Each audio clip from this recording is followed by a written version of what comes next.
Gye buvuddeko minisita w'ensonga z'omukulembeze w'eggwanga Esther Mbayo yavaayo n'ategeeza nga bwe baali bayisa ab'oludda oluvuganya gavumenti okwetaba ku mukolo guno ogw'okulayiza omukulembeze w'eggwanga Yoweri Kaguta Museveni okugenda okubeerawo olunaku olw'enkyanga ennaku z'omwezi 12 omwezi guno mu kisaawe Kololo. Wabula olwaleero bannakibiina kya DP nga boogerako eri eggwanga era nga bayita mu mwogezi waabwe Okolel Opiolo Amanu bategeezezza nga bwe batannafunako ku bbaluwa yonna ebayita ku mukolo guno wabula ne banaaba bagifunye tebasobola kugendayo nga bwannyonnyola. Naye ne bwe tunaaba nga tugifunye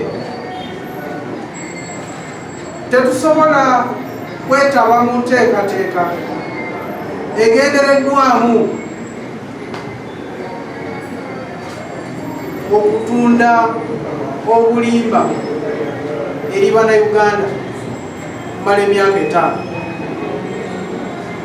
Tetusobola tetusobola kubeera nga twetaba mu nteekateeka eyo. Mu lukuŋŋaana lw'abannamawulire lwe bakubye ku kitebe kyabwe wano mu kibuga Kampala bo ng'aba DP bawakanya eky'abantu 4,000 abagenda okwetaba ku mukolo guno ogw'okulayiza omukulembeze w'eggwanga era bagamba nti si kya bwerufu kuba kyayogerwa nti abantu 2 bokka be bakkirizibwa mu nkuŋŋaana. Wakubye omukulembeze w'eggwanga abantu abayitiddwa bali 1,442 baba bangi nnyo.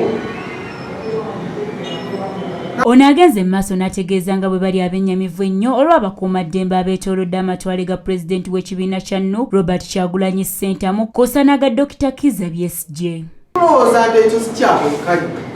Ffe nga Democratic Party tweyongera okukivumirira era tweyongera okugamba gavumenti eno nti byekola si bya buntu bulamu. Era tugigamba nti ensonga eyo egiteeka. DP ng'ekibiina nabo bavaayo ne bategeeza nga bwe batagenda kwetaba ku mikolo gy'okulayiza omukulembeze w'eggwanga kubanga tebakkiriziganya na byava mu kulonda. Edith Nabagereka, STV Select, Ey'enjawulo.